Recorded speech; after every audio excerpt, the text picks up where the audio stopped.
Happy birthday, Angela. So, it is your 16th birthday, and I hope that this 16th birthday will bring you so much happiness, blessing, and a moment for you to appreciate all the things and all the people that you have, especially those who are around you. Yung naging journey mo na maging 16 and this year then is not easy. I've witnessed all of your hurdles, all of your problems in life, especially nung may school pa tayo. And those were not easy and you faced a lot, lalo na sa competitions, sa school, sa family, sa friendships lalo. And I am so proud of you for going through all of that since hindi naging madali yung mga naging journey yun.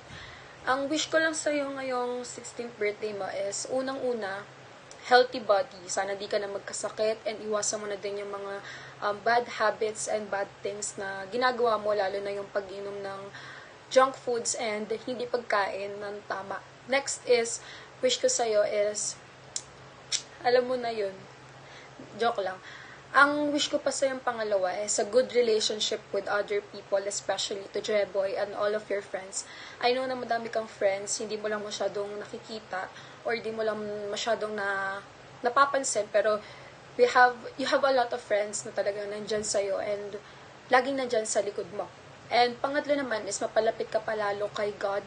Sana mas maging deep pa yung connection mo kay God, lalo na ngayon na may new journey ka na sa senior high school. And fourth is, love yourself even more.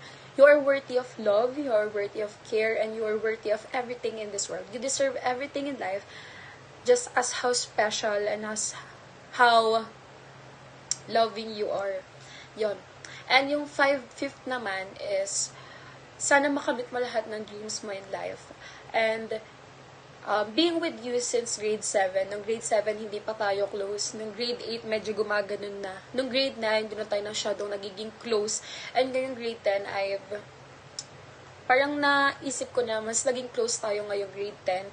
And mas napalapit yung connection natin. Siguro na lang din kasi madami nang umalis na cough, madami nang umalis na friends, but still, we are still intact together. And I hope na maging ma-achieve mo lahat ng things na gusto mo dahil nung grade 10, sobrang ambitious mo, sobrang dami mong pangarap lalong-lalo na sa'yo, for your family, and for all of the things that you want to achieve in the future. Sana ma-achieve mo lahat ng yon. And sana ngayong senior high school na hindi na kita makakasama